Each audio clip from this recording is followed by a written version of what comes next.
9 లక్షల పైచిలకు అసైన్డ్ భూముల్లో వైసీపీ ప్రభుత్వంలో అక్రమాలు జరిగాయి. రీసర్వే పూర్తయిన గ్రామాల్లో గ్రామ సభలు పెట్టి అభ్యంతరాలపై చర్చిస్తాం. భూములు దోచుకున్న వారిపై చర్యలు తప్పవు. తప్పు చేసిన అధికారులపై కూడా కఠిన చర్యలు తీసుకుంటామని అసెంబ్లీ సమావేశంలో మంత్రి అనగాని సత్యప్రసాద్ హామీ ఇచ్చారు.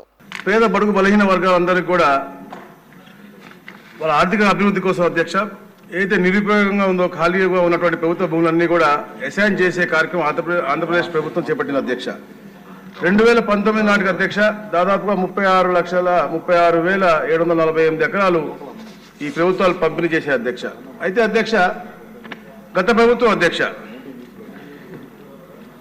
ఎన్నికల ముందు 6 నెలల ముందు అధ్యక్ష సరిగ్గా నిషిద్ధ 22 ఏదైతే ఉందో అధ్యక్ష దాంట్లో 9 లక్షల పైచీలకు రాష్ట్ర వ్యాప్తంగా తొలగించే ఒక ప్రతిపాదన పెట్టుకున్నారు అధ్యక్ష.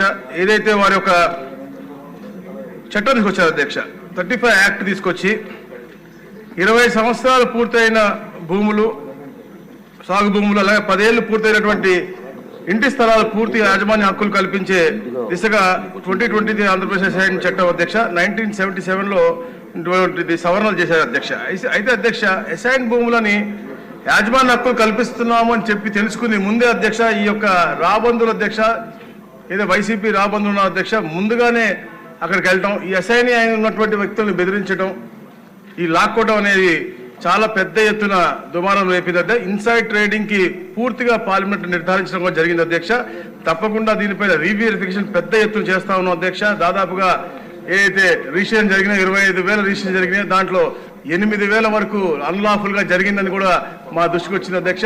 ఈ 9 లక్షల పైచీలకు ఏది అసైన్ భూములు ఉన్నాయో డాటడు ఇనాం భూములు అన్ని కలిపి 13 లక్షల పైచీలుకున్నాయి. దాంట్లో దాదాపుగా 40% అన్లాఫుల్ జరిగినాయని కూడా తెలుస్తా ఉన్నాయి అధ్యక్ష. కేస్ బై కేస్ వెరిఫై చేసి తప్పకుండా పేదవాళ్ళు ఎందుకంటే పేద ప్రజల హితం కోరే ప్రభుత్వం కాబట్టి తప్పకుండా వారికి ఇబ్బంది లేకుండా చేసే విధంగా ఈ యొక్క కార్యక్రమం చేస్తా ఉన్నాం అధ్యక్ష.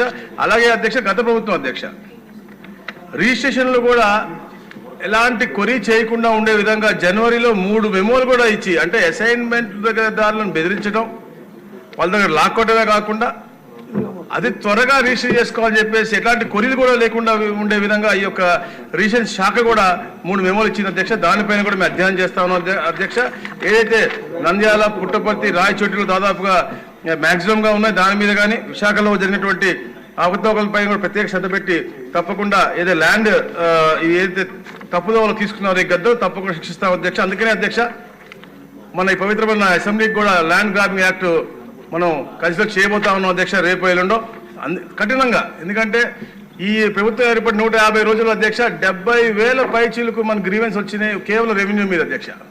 అంటే ఈ ప్రభుత్వం గత ప్రభుత్వం పేద ప్రజలకి ఏదైతే అసైన్మెంట్ అని ఇచ్చిందో లేకపోతే ప్రైవేటు వ్యక్తుల దగ్గర భూములు లాక్కోవాలని చెప్పేసి వాళ్ళ యొక్క శక్తిని ఉపయోగించిందో ఇవన్నీ చూస్తూ దానికి నిరసనం అధ్యక్ష 70,000 పైచీలకు దాదాపు అధ్యక్ష. అలాగే అధ్యక్ష ఏదైతే 25,000 రిజిస్ట్రేషన్ చెప్పామో మేము 7,000 పైచీలకు అసైన్మెంట్ భూములు అన్లాఫుల్ గా జరిగినటువంటి పరిస్థితి అధ్యక్ష.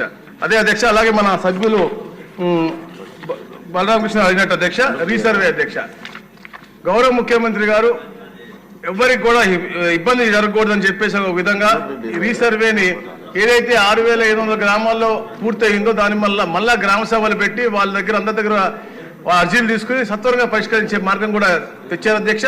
అది కూడా కాకుండా రిజిస్ట్రేషన్కి ఇబ్బంది లేకుండా లోన్లకు ఇబ్బంది లేకుండా పాత పద్ధతిలోనే మళ్ళా వెబ్లాండ్లో పెట్టే విధంగా రిజిస్ట్రేషన్లకి లోన్లకి ఇబ్బంది లేకుండా చేయాలని చెప్పేసి కూడా ఆదేశించడం జరిగింది అధ్యక్ష. మా అధికారులందరూ కూడా కూర్చుని తప్పకుండా ఆ రీసర్వే ఇబ్బందులన్నీ కూడా సత్వరంగా పరిష్కరిస్తాం. రీవెరిఫై చేసి ఎవరైతే అన్లాఫుల్ గా అసైన్మెంట్ భూములు దోచుకున్నారో వాళ్ళందరూ కూడా శిక్ష తప్పకుండా ఇప్పిస్తాం అధ్యక్ష. అలాగే అధ్యక్ష గతంలో చేసినటువంటి అధికారులు కూడా ఎందుకంటే ల్యాండ్ గ్రాబింగ్ యాక్ట్ లో చేసిన వ్యక్తులే కాదు వాళ్ళకి తోడ్పడినటువంటి అధికారులకు కూడా పనిష్మెంట్ ఉంటుందని చెప్పడానికి అధ్యక్ష. దాంతోపాటు గతంలో చేసినటువంటి వారిని కూడా పొట్టి శ్రీరాములు నెల్లూరు జిల్లాలో ఒక తహసీల్దార్ సస్పెండ్ చేయడం జరిగింది అధ్యక్ష. విజయనగరం జిల్లాలో ఒక తహసీల్దార్ పై ఆర్టికల్ ఆఫ్ చార్జెస్ ను వేయడం జరిగింది అధ్యక్ష. అలాగే సత్యసాయి జిల్లాలో 2 కేసులు కూడా విచారణకు ఆదేశించడం జరిగింది అధ్యక్ష. ఇట్లా చాలా పారదర్శకంగా రాబోయే రోజుల అధ్యక్ష తప్పకుండా పేదవాడికి అతనికి హక్కుని కాపాడే దిశగా ఈ యొక్క ల్యాండ్ గ్రాబింగ్ యాక్ట్ కూడా పూర్తిగా వస్తుంది. అలాగే అయితే ఇనాం గురించి కూడా ఉంది అధ్యక్ష.